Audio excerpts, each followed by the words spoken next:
So I can almost guarantee that you know someone who's on Mounjaro, Ozempic, without even asking them. You've seen it. People are looking like zombies and they're getting that frail look and that gaunt look. But I'm going to help you stop that from happening. Now, I have to say, I'm not a huge fan of GLP-1s when people are sourcing online. Nowadays, it's a money-making thing. You know this yourself. Everyone is getting in touch with old friends because that friend has a son who's a pharmacist who they're trying to get a hold of the jabs. It's a shame, honestly. But if you're going through the doctor route and the doctor has said you've got XYZ and it would benefit from being on GLP-1s for a short period of time, awesome, this video is for you. But let's say, for example, that's not you, which is, I imagine, will be a lot of people because people are sourcing it from anywhere, then still watch this video. The main thing when it comes to having that gaunt look, that frail, unwell look, let's just say it like it is muscle loss. Most of the people that are on the GLP-1s are not either exercising or consuming enough protein. Now I get it, because appetite's going to be dropped. You're not going to be able to eat a lot of protein because you're not going to be able to eat much food. So you're probably only having one meal a day, or you're just picking at food throughout the day. The priority here is going to have to be at least exercising once, twice a week if you can, and consuming some protein. Now, everyone can sit and doom scroll at night. Everyone can, manage their way through apps. You're going to have to count calories just for a few days. Not every calorie, just track the protein. That's it. Try to get around 60 to 80 grams per day, please. I have clients working with us just now who are working with a doctor, and their primary aim here is not to look like every other person who's sourcing online, which is looking very unwell, looking gaunt and frail and quite sickly. We want to make sure that if you're on it and you're losing weight, you're losing as much body fat as possible and you're maintaining muscle tissue. But most people don't know that, right? A 50-year-old woman is not going to care about the muscle. She just wants to know, how can I lose 2 to 3 stones as fast as possible, which is a shame, but hey, here we are. So muscle is the primary mechanism here, because when you lose a lot of weight quite quickly, you're going to get that loose skin, that hanging skin look. Muscle has that skin tightening effect. A lot of people don't know this. Taking collagen is not going to do squat for you. Okay, that's why a lot of the collagen companies now know Mounjaro is in the foray, so they're going to create these ads. I've seen these dumbass ads online. They're saying if you're on Mounjaro, you need collagen because it's going to help with the muscle.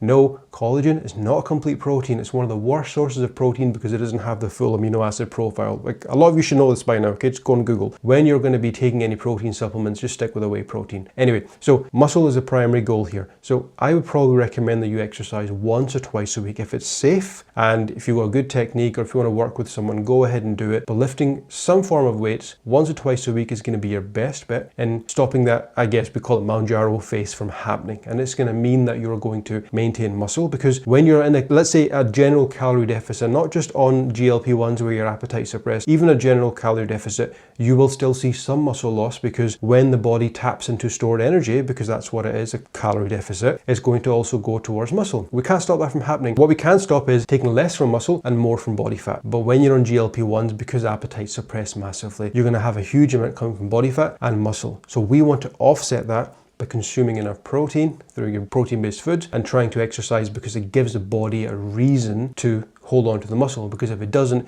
it's going to go through body fat, it's going to go through muscle, you're going to look ill, and people are going to wonder what the hell's going on. And then the next person is going to probably hazard a guess as to what jab you're on. So we want to stop that from happening. So muscle loss is something that I've changed my opinion on, because I thought GLP-1s were the direct reason a lot of people were losing muscle, but now we know that's not the case. It's just the fact that because appetite drops significantly, energy levels drop as well. We have all these gut-related issues, and people's drive to exercise is dropped. But you step on the scale after 2-3 weeks and you notice your scale numbers are going down, so you don't care about any of that. As long as the numbers go down, hey, everything is fine. But we know long term it's going to come and bite you in the backside. So you want to do a little bit of exercise so the body's got a reason to maintain the muscle. Then we feed the muscle by just having some protein. So use MyFitnessPal, dust off the old cobwebs, use any other app or whatever you're familiar with, and just track your protein intake for even a week or two, just so you get an idea. Get a baseline. Then you can do it. It'll become second nature after a while. Don't track every single calorie. By doing that, it means that your body's going to lose body fat. You will still lose a teeny bit of muscle, but nowhere near as much if you were obviously not tracking your protein and doing some exercise. And it's going to mean that you look a little bit more healthier. So please do your due diligence. Don't just go online, take a quick quiz and get the GLP-1s online. Speak to someone first. Am I wasting my time? Probably, because a lot of people don't care. They just want to see the scale numbers drop. So hopefully this short video has raised a little bit of awareness around the subject, because with South Asians particularly, we do not have a lot of muscle mass to begin with. We find it very hard to build muscle tissue. So we're going to waste through it a lot more just because of the way our genetics